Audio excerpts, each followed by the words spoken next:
Hello everyone, कैसे हो आप लोग। आशा करती हूँ आप लोग सब बढ़िया होंगे और आपकी तैयारी अच्छी चल रही होगी। तो मेरी तैयारी भी अच्छी चल रही है। और आज मैं सुबह नहीं उठ पाई क्योंकि रात में देर में सोना हुआ, तो सुबह पढ़ाई के लिए नहीं उठ पाई।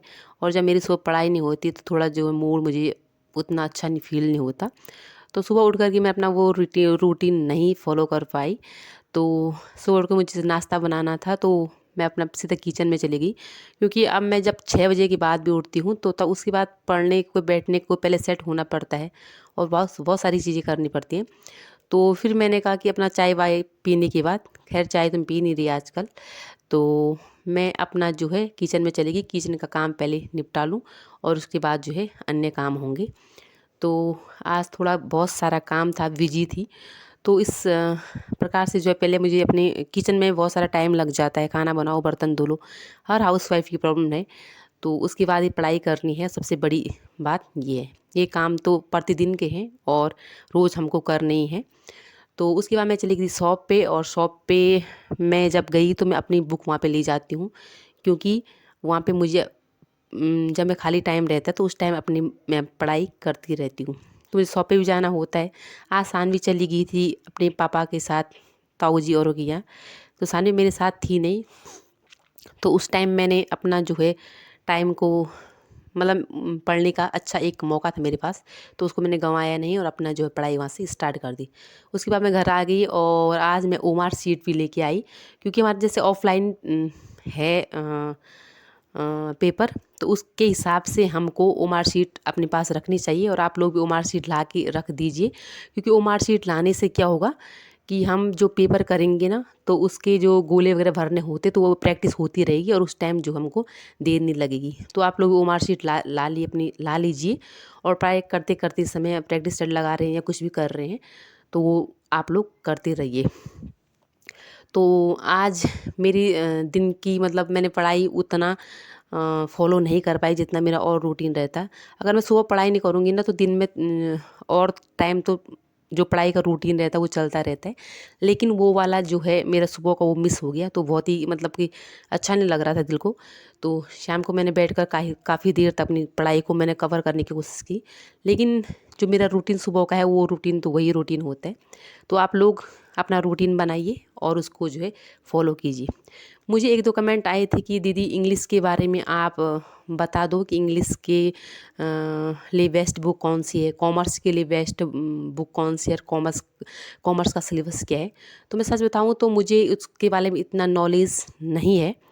और नॉलेज अगर उसको गेन करना भी चाहती मैं, तो आजकल बहुत सारा काम हो जा रहा है। एक तो पढ़ाई का प्रेशर है, और दूसरा मुझे शॉप पे भी जाना है, घर के काम भी करने हैं, और अदर मेरा जैसे घर का काम भी चल रहा है। तो इतने सारे उसके बीच जो है मैं अभी उस चीज़ को वो नॉलेज नहीं ले पाऊँगी। अगर आप कॉमर्स वाले और इंग्लिश वाले कोई देख रहे हैं तो आपके कोई बड़े भाई बहन होंगे, तो वो ज़रूर आपको हेल्प करेंगे और वो आपको बता देंगे कि उनका सिलेबस क्या है, वो आपको समझा देंगे। जैसे फिज़िकल एजुकेशन वालों का मेरे लिए आया था। लेकिन फिज़िकल एजुकेशन में भी मुझे उतना वो नहीं है। हाँ, अगर मेरा सब्जेक्ट का होता हिंदी का तो मैं बता देती उसमें कि आपको क्या पढ़ना चाहिए, क्या नहीं पढ़ना चाहिए। और एक सबसे इम्पोर्टेंट कमेंट मुझे ये आता है कि आप जो है पेडागोजी के लिए क्या कर रही हैं। तो मैं पेडागोजी के लिए पहले बता चुकी हूँ कि आप बीएड की बुक को पढ़िए। साथ ही में जो है आप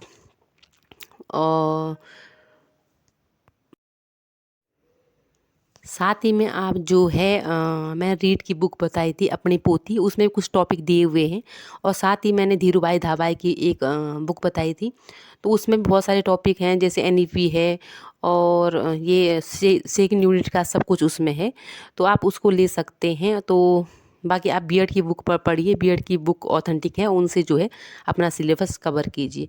क्योंकि मैं भी वहीं से अपना बीएड की बुक इन सारी चीज़ों से जो है पढ़ रही हूँ। क्योंकि इस बार सिलेबस चेंज हो गया है, तो बड़ी मुश्किल से तो मैंने अपना सिलेबस सेट किया था कि मैं यहाँ से पढ़ूँगी, ये पढ़ूँगी और इन बुक से पढ़ूँगी।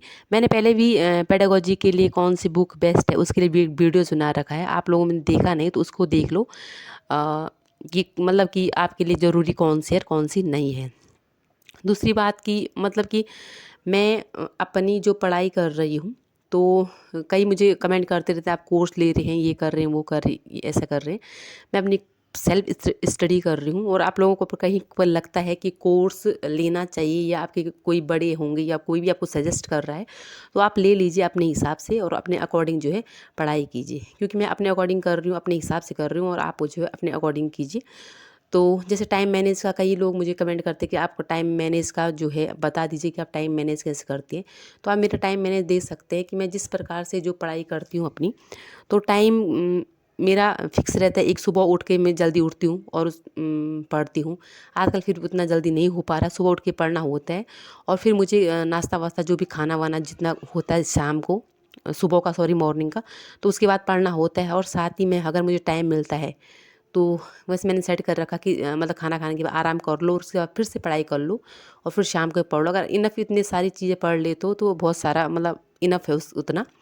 तो आप जो है इस प्रकार से पढ़ाई कर सकते हो। और बाकी आप अगर हाउस वाइफ नहीं हो, अगर आप कोई लड़के हो या कोई लड़कियां हो जिनकी शादी नहीं हो रखी अभी, तो उनके लिए तो बहुत सारा टाइम है। आपको टाइम मैनेज करने की ज़रूरत ही नहीं है, आपको दिन भर सिर्फ पढ़ाई करना और सिर्फ पढ़ाई करना है।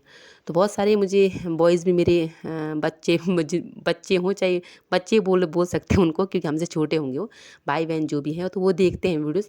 तो अच्छा लगता है कि मतलब कि वो मुझसे सवाल पूछते हैं और मैं उनका जवाब देती हूँ।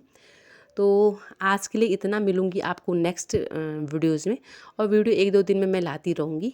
तो आज के लिए इतना, बाय बाय, टेक केयर।